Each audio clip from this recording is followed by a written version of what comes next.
more people start seeing this crazy anomaly, and we're seeing it in a lot of different places. There was no fire here except for this little tiny field. And again, if you're just joining right now, please share the video because we're trying to get the word out. What's going on in Maui?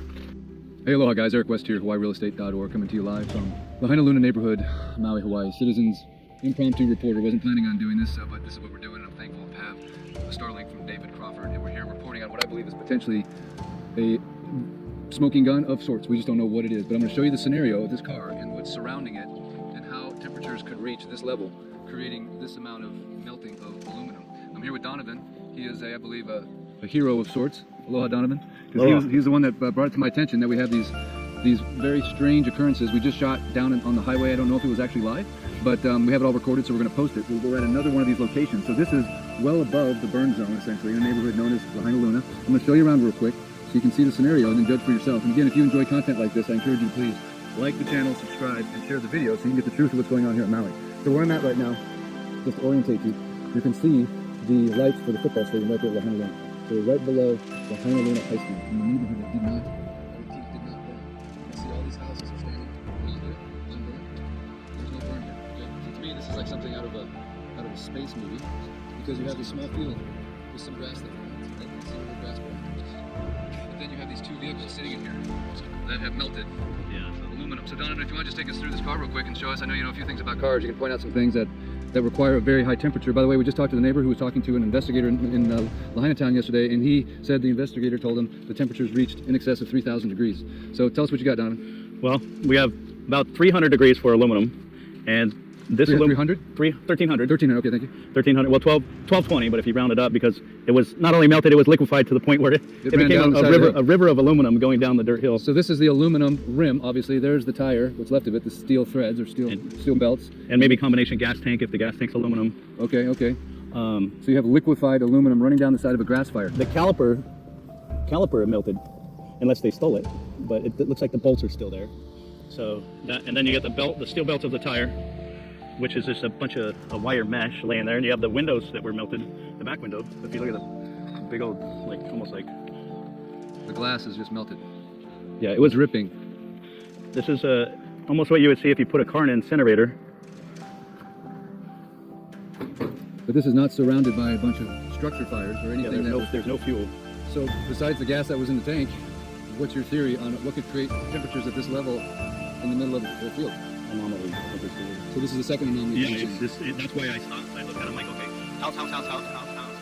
Nothing's burned. And then you have melted steel and glass.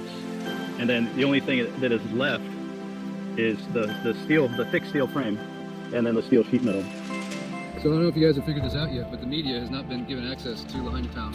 Everything is locked up. Matter of fact, this gentleman next door, he was on Front Street yesterday and he was supposed to get access, and then the mayor shut it down because people were taking pictures. So they don't want pictures taken of anything in Lahaina town because they don't want you to see this would be my guess. Because the more that you take a look at this, and especially in this scenario, if there was a car like this in the middle of Lahaina, you might think to yourself, well, okay, it was in the middle of this major boom. There's an animal that died here or something. I'm smelling that must be a plant that was under there. That smells like a dead something. Yeah. Oh, that is so sad. That is so sad. That's someone's dog. So now we have another vehicle right next to it. Talk to me about this one, Don. Yeah, what are you saying? It's symmetrical with the other one. They're pretty much identical. I mean, the heat is just tremendous heat. Melting glass, melting metal, incinerating the tires to the point of, you know, the only thing you see is the steel belts, which actually fall apart like spaghetti noodles when you touch it. So the media is not allowed in here. No one's allowed in Lahaina town. So the only way this message is going to get out right now is if you, until your fingers bleed for America, start sharing this video. Look what it did to the steering wheel.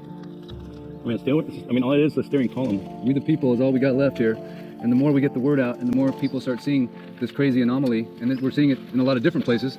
Donovan here has been on a scooter. He was at the scene of the crime the day of the fire. He was helping people, rerouting them away from Lahaina, as the cops had not blocked the southbound traffic until you got almost to Front Street. Grass.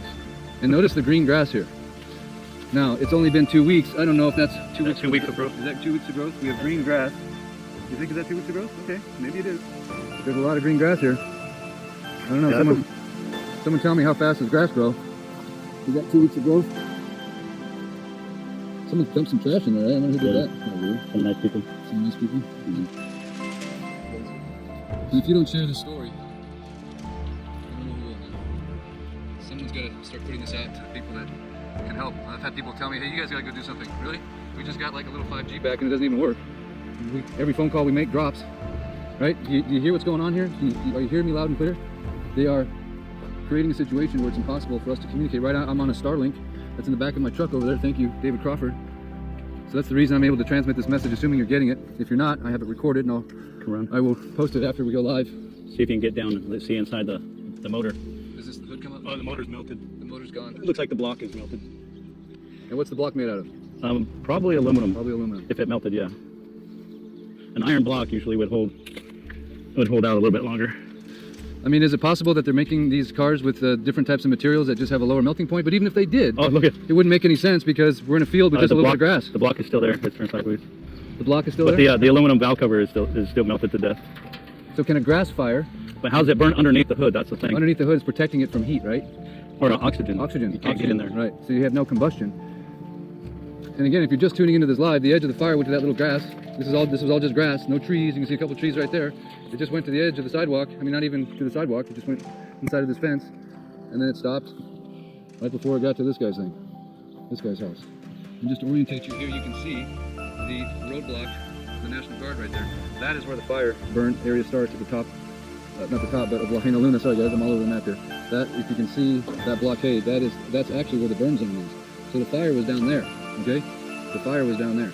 This is above we're above the bypass. The fire was below the bypass. There was no fire here, except for this little tiny field.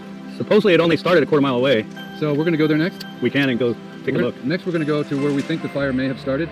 This is interesting too. Is this 2 weeks where the grass grows? Maybe it is. No, it looks like the fire missed. Interesting. But you notice that house is untouched there. Now let's just scan the houses next door so you can see for yourself that all these homes are perfectly fine. So there's no fuel to create the fire that's powerful enough. It's like if you burned your campfire next to your car and then this happened to your car next. Well, everybody's thrown beer bottles or bottles in their campfire. Right. And I mean, look at the windshield. It's almost gone. In the back windows. So does everyone just need to go take a little Wikipedia tour on the melting points of things and just do some research? Yeah, it's amazing. Is that a good idea? So, because I didn't know much about melting points before all this started, and I'm a skeptic when it comes to all things outlandish. But to me, this is what now seems outlandish to me. And again, if you're just joining right now, please share the video because we're trying to get the word out. What's going on in Maui? Give to the Lahaina Fire Fund if you can. We've raised over $500,000. Every penny will go back into the hands of survivors. We're going to document it all. Don't worry. If you want to give directly to survivors, I'm going to try to get Donovan here to give me his Venmo if he wants to, so he can go give the money you give to him to the people that he knows that were affected. He doesn't need any money. I don't need any money, but we are trying to raise money. And the idea that I came up with, tell me what you guys think. Again, this is sort of like a public forum, if you will, for ideas. What if we create a fund called Buy Back Lahaina? We make t-shirts, beautiful t-shirts. I've already contacted one of my favorite artists. Everything burned, all of his originals. That's what I do. He has 2 galleries on Front Street, all of his original work. 20 years worth of sketchbooks gone. He can't even come on camera. He's so destroyed. But I'm trying to...